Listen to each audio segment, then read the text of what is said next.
Venons-en à l'éducation. Demain, ça sera le jour J pour plus de 600 000 élèves qui passeront l'examen de fin de cycle du primaire. Une session de rattrapage aura lieu le 25 juin prochain. Justement, l'occasion pour nous de parler de Amani, une petite fille de 11 ans qui se prépare avec beaucoup d'anxiété malgré son jeune âge à sa toute première épreuve, mais elle reste bien entourée et rassurée par sa famille, nous dit Amal Bouakba qui l'a visité. Amani s'apprête à vivre un moment important dans sa vie d'écolière, l'examen de fin de cycle primaire prévu demain. Elle adopte un rituel quotidien pour ses révisions afin d'être fin prête le jour J. Certes, on a passé l'examen blanc, mais la 6e, c'est autre chose. Je suis tout le temps stressée, j'ai peur de ne pas bien travailler ou qu'on me donne des exercices difficiles. Pour être sûre d'être bien préparée, je révise mes cours tous les matins.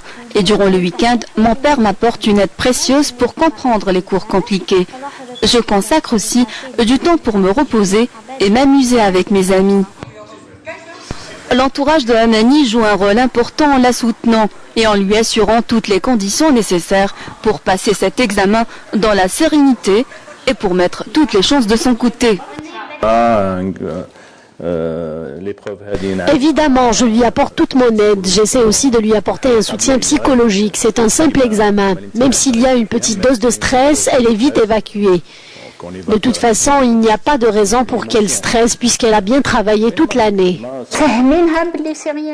On lui fait comprendre qu'il ne faut pas avoir le trac. C'est une fille studieuse qui s'est donnée à fond toute l'année.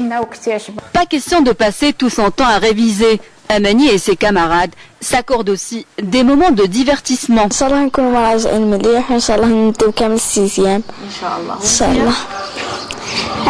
أنا خايفة شوية بصح فرحانة ونتمنى التوفيق لكل ممتحن. إن شاء الله ننجحوا الكل، إن شاء الله نديروه الكل بمعدل مليح. Tout comme Amani, l'examen de 6e est une étape importante que s'apprêtent à franchir plus de 600 000 candidats.